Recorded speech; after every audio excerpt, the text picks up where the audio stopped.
Sengketa harta benda dalam keluarga. Sengketa harta benda dalam keluarga merupakan permasalahan kompleks yang seringkali muncul, terutama saat terjadi perceraian atau ketika ada anggota keluarga yang meninggal dunia.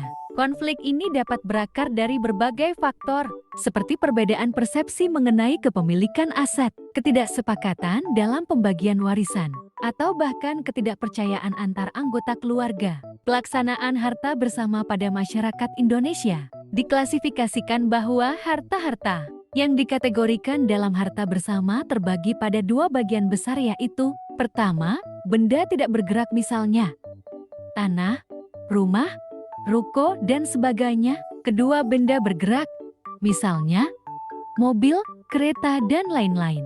Jenis-jenis sengketa harta benda dalam keluarga. Pertama, sengketa warisan.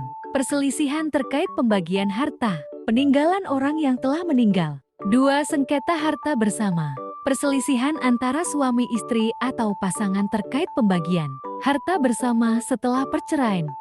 Hal-hal yang perlu diperhatikan dalam penyelesaian sengketa. Pertama, harta bersama adalah harta yang diperoleh selama perkawinan. Kedua, harta bersama diatur dalam hukum positif, yaitu Undang-Undang Perkawinan dan KUH Perdata. Ketiga, pembagian harta bersama harus didasarkan pada ketentuan hukum positif. Keempat, pembagian harta bersama bisa diatur berdasarkan hukum agama, hukum adat, dan hukum lainnya.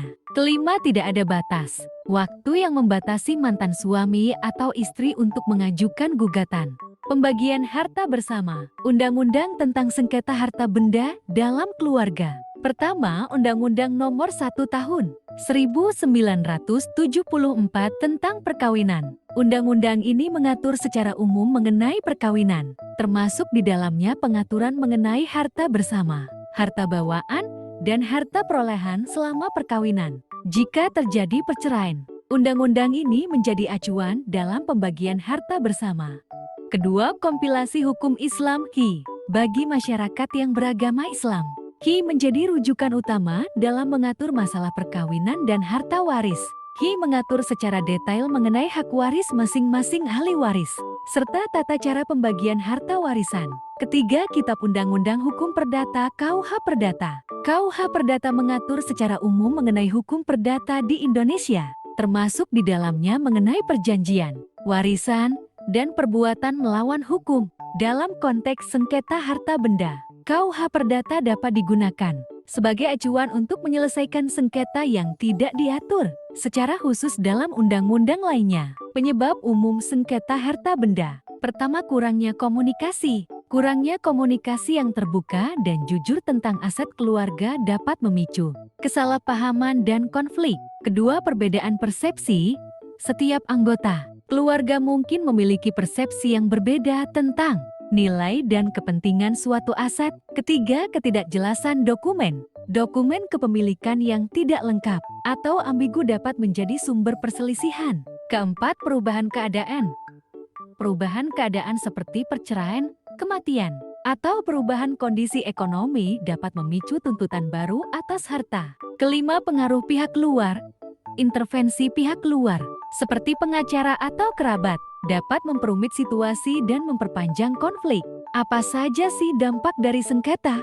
Dampak sengketa harta benda antara lain hubungan keluarga yang rusak. Perselisihan dapat merusak ikatan emosional antara anggota keluarga. Stres emosional.